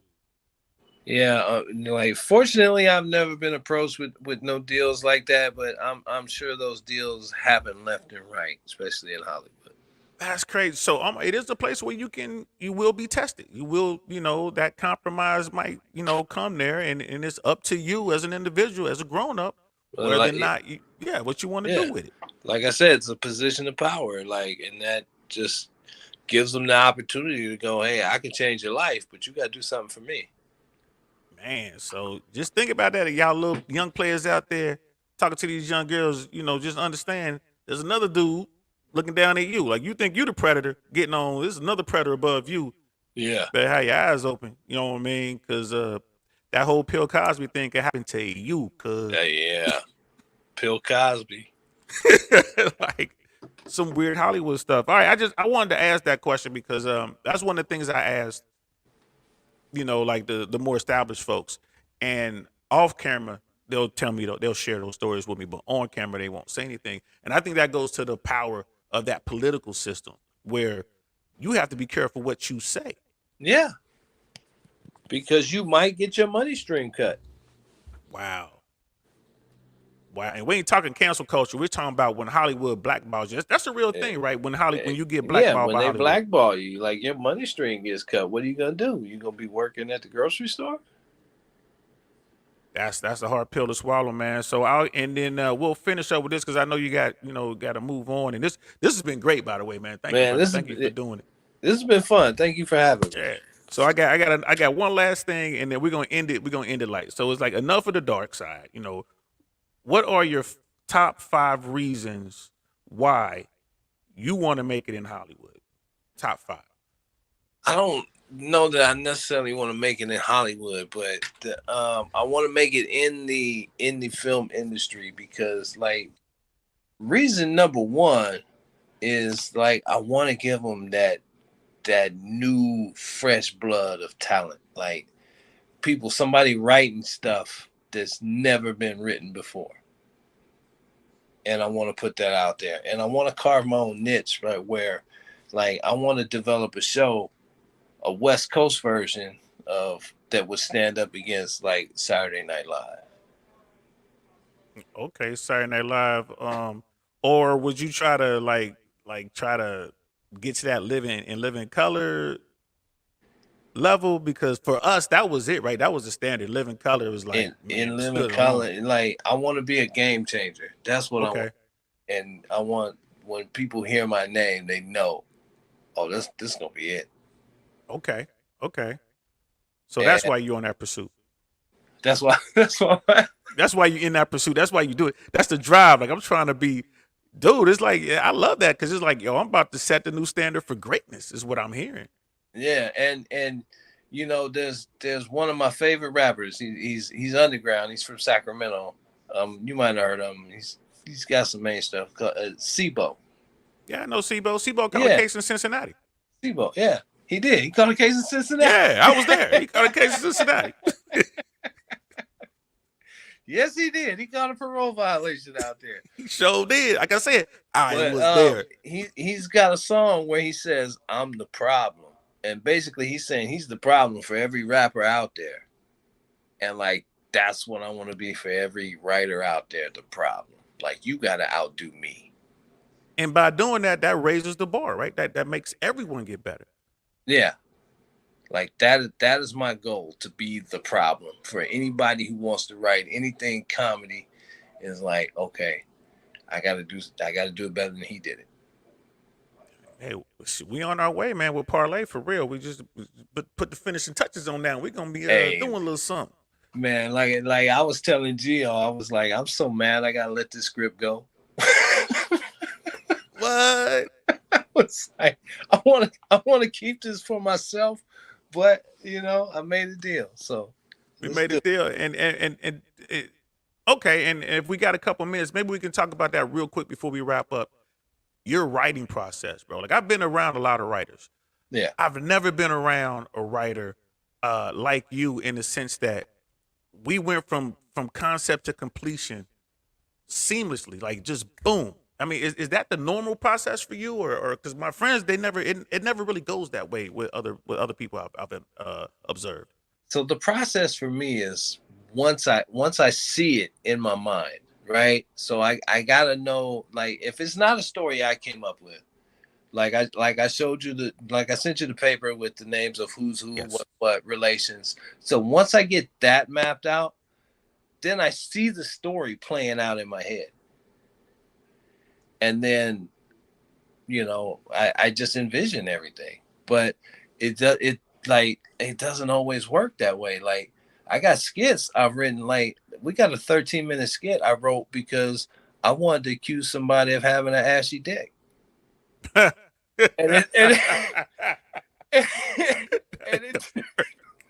it turned into a 13-minute skit.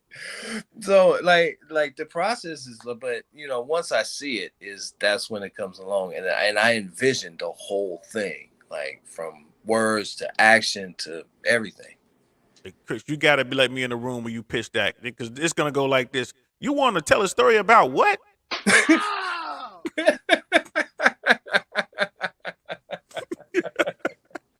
Look, like we got a skit we filmed because like We did a skit called Searching for Bigfoot. And that whole skit came about because I wanted to work a line in there to like, niggas don't search for Bigfoot. That's white people shit. That's why, right? That's where it all started from. And that's what that one line, we got a whole 5-minute sketch about it. That's crazy, man. Oh man, do we have a few more minutes, or you gotta go? Yeah, no, we got a few more minutes. We're gonna get heavy real quick for 1 second, and only because again, when I first talked to you, I'm like, oh, this is a brother, and I see him like, yeah, we still of color. My buddy, and it's like my co-host for we're working on another project called the Downrange Podcast, was like real heavy political mainstream stuff.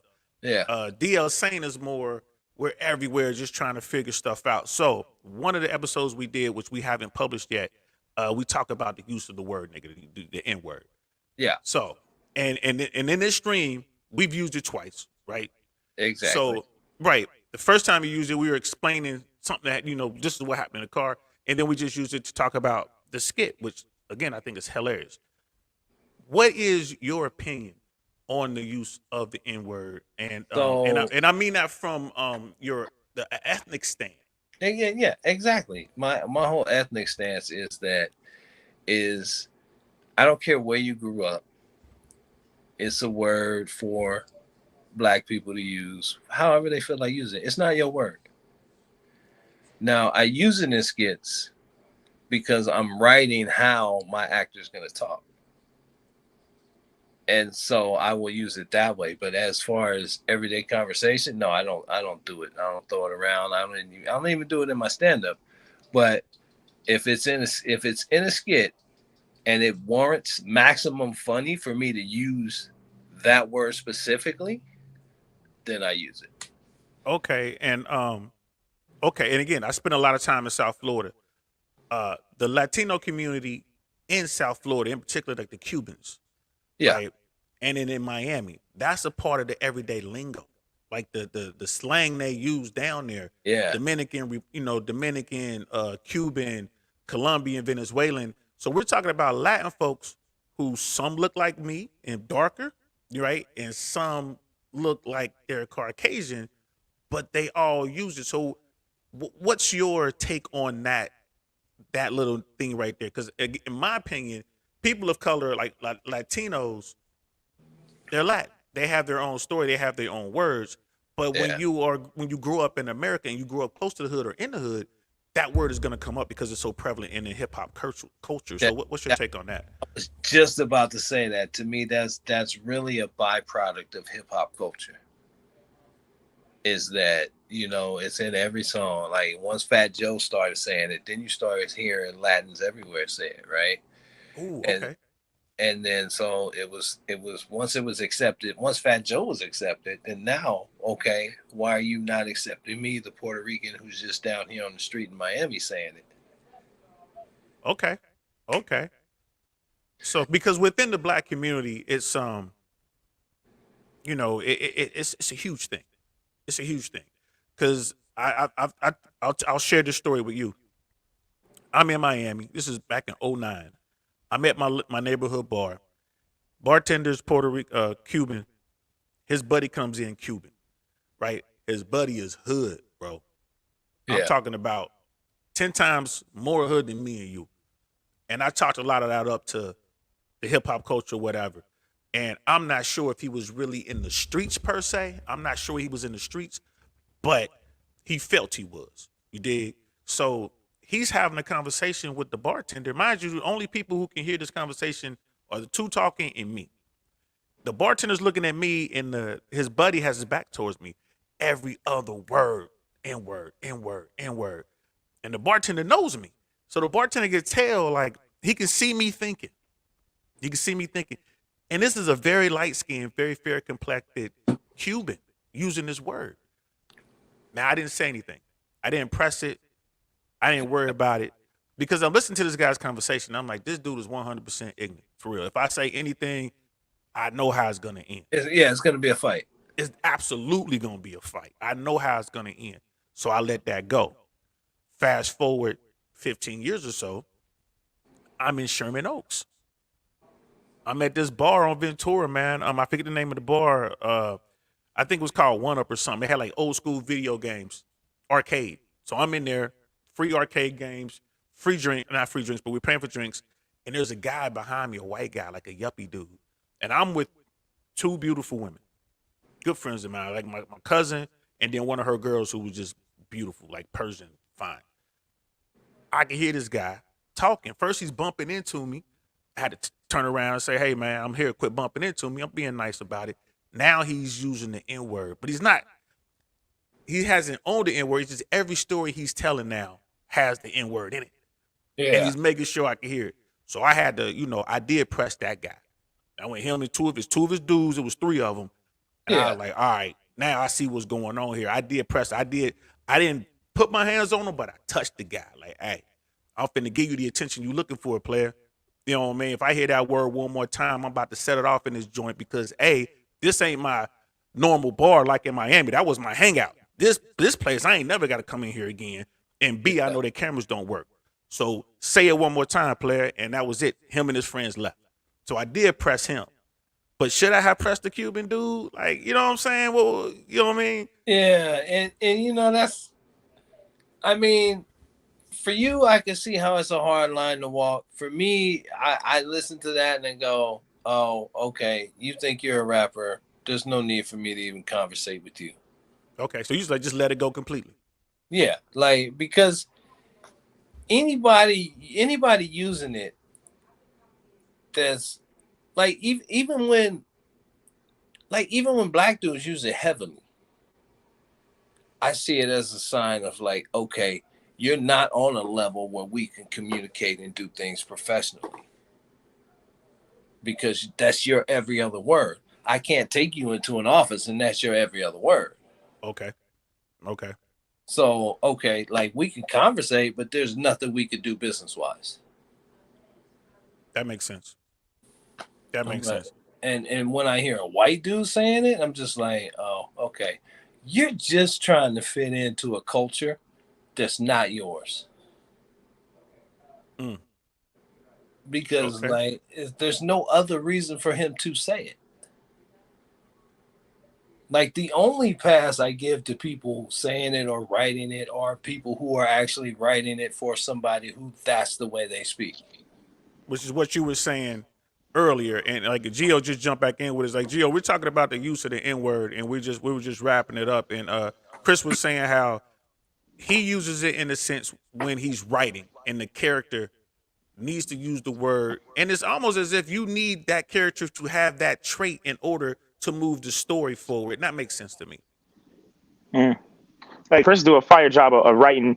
Chris know how to write for his crowd, for his entertainers, for his audience. He knows how to write to a point that's going to connect to the audience, as well as write for a way that, okay, I feel like he writes already casted. You know what I mean?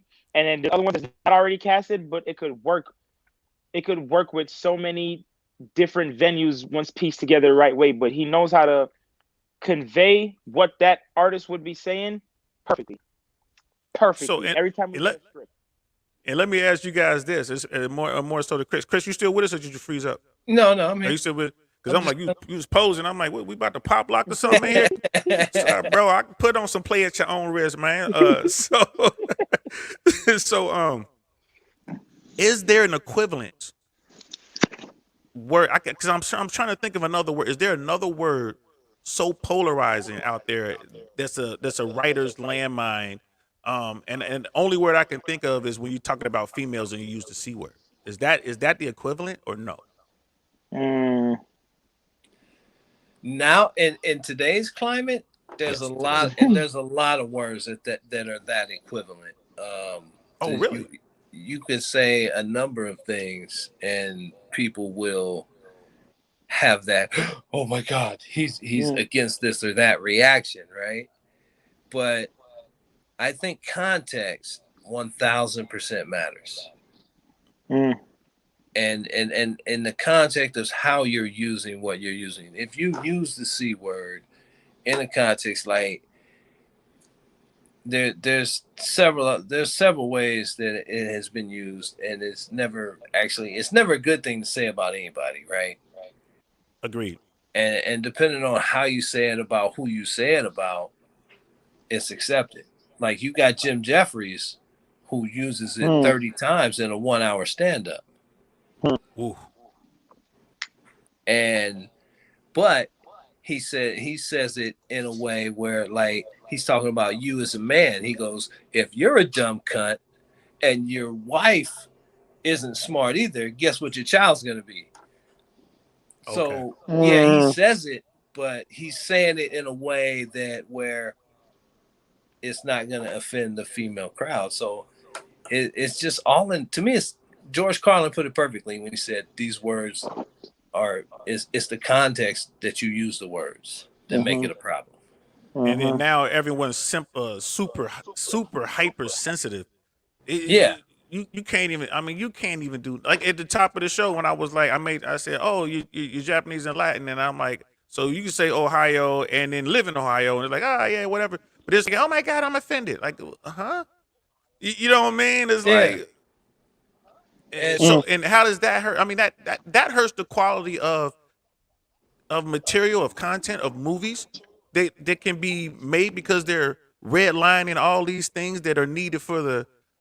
Oh my goodness, that's crazy. and you know what it See, does to that's why I me? like Chris's stuff though, because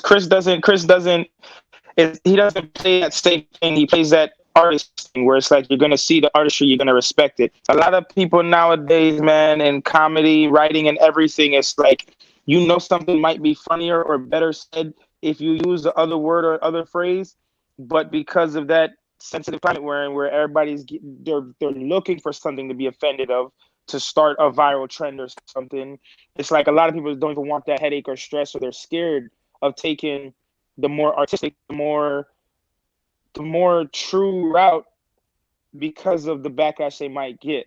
You feel me? So it's definitely changing the climate of all types of art, all types of everything for those who Doesn't see are things. conforming and are not staying true to their art. Yeah, and like I only drop words when the punch is so hard that it warrants the context of it. Mm. Like if you like look at the parlay script, right? It's a black woman and a black dude in 45 pages. The N word is used Mm. what 3 times? And which movie was that?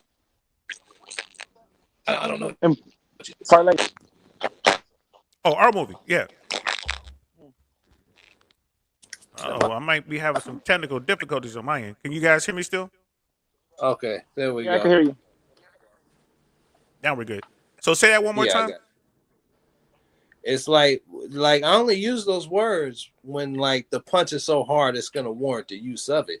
So if you take the parlay script, right, it's a black female and a black male Mm. that are actually hood actors. They do their characters from the hood, and the N word is used what maybe 3 times in the whole script, Barely. I don't even think it's three, honestly. and it's warranted at the most time where it would warrant the use of that word.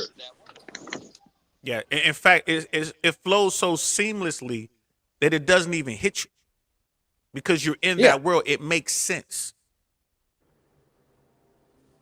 It makes sense. So and yeah, so that's what. And that's what I'm yeah, saying. Like context, it matters so much. it does. And way to plug our movie, brother. That's how it's done, son. That's how it's done. So That boy so genius, he cool. dangerous with it. Hey, dangerous with it. Dangerous with it. So I'm just going over my notes real quick. Um, looks like we got everything covered. I did before Geo joined us. I pulled up uh a video from the Critical Drinker. Remember I sent you his page because he's a film critic and I love the way he's a Scottish guy who's like sounds like he's drunk while he reviews the movies, but he's spot on. And I was Yeah. gonna run it, but you know what? We've kind of gone so long. I wanted to just turn it over to you guys for final thoughts. I would like Geo final thoughts, and then Chris final thoughts, and then we'll just wrap it up. Final thoughts. First off, shout out to you and what you got going on here, man. At the end of the day, you've been striving and taking care of business since I met you, even in the midst of dealing with life. You've been on the ball, bro. So big shout out to you. I'm glad you're in a better space, and I'm glad you never gave up your craft, dog. So much shout out to you. I pray no blessings for everything you got going on, brother. And I hope this pops off for sure. It's an honor to be here with both of y'all. Chris, you already know how I'm feeling about you, bro. With just your level of genius, man, and your persistence, and you know what your lives and everything that's been going on. So it's an honor to share this platform with y'all right now. Anybody listening, honestly, people, you're gonna hear a million and one different advices, or people who swear they know the way to make it in, or you got to do this one thing. There is no one thing. It's everything's different depending on who you are, what you have to offer, and you got to know your strengths and your weaknesses. You can't pretend and no, I could do that. Nah, know your strengths and your weaknesses and play them for what they are. And don't pe- people will tell you, as long as you change your image or do this, you'll make it. Don't change nothing about you that's true to you. If it's you, stick to your art, stick to your craft, stick to your soul at the end of the day. You know what I mean? Because they could paint you to be somebody and then not want that somebody after they paint it. But if you are always you, you gonna get where you are meant to be. So regardless, bro, just stay true to you, stay true to your beliefs, keep working. It's gonna seem like it's all for nothing, but it'll pay when it pays, man. Yeah, man. There's too much to be said when it comes to the arts and crafts and stuff. But thank you for having me. Much love, much respect, man. And I just pray blessings and prosperity on everybody willing to go the extra mile and work for it. Hey, appreciate that, brother. And you know, with your connection, man, sound like you and Elon Musk halfway to the Mars right now. Yeah, yeah. Even with a bad connection, I'm like even with a bad connection, I'm like, how am I supposed to follow that? Yeah, you got to though. So last thoughts, go. So, but last thoughts, like I would say, bottom line for anybody like in this industry, right, actor, comedian, whatever, musician, whatever, find people that share your vision that you want to work with. Like working with Geo, man, the man's a godsend. Like from the day we met in theater school, we just hooked up. We came closest brothers. So, and he hooked me up with you. And then we worked it out. And look what we created together. So when you find people that share your vision and like share a common goal, is just makes reaching your level so much easier. And if you're not going to strive to be the best that ever did it, then why are you doing it? Gotta get that to you, cuz that's just like right off rip. Well said from both of you brothers, man. I'm so glad that we are in each other's orbits, man. Like we're gonna keep it going. Next time we get Gio on here, we're just gonna be talking about his music only. We're just gonna do an episode. We're just gonna talk about his music, had the videos queued up, the whole nine. Chris, hopefully next time we'll be sharing the cognac, man, face to face. You know what I mean? Talking about the next 3 projects we're gonna work on. I You know what I can't mean? get it done, man. We getting it done, man. Congratulations again on the marriage, man, and much happiness moving forward. So yeah, with all that said, man, this is it. We're gonna sign off. This is DL Saint for Chris and Gio. We hope you guys enjoy what we just had for you. It was an hour and about 50 minutes of pure gold. You hear me? And if you didn't like it, I'm coming to see you. You dig? So you better like, subscribe, and all that good stuff. And we'll talk to y'all later. I'll see you later, brother Chris. I'm gonna holler at you, brother. All right, man. Peace. Peace.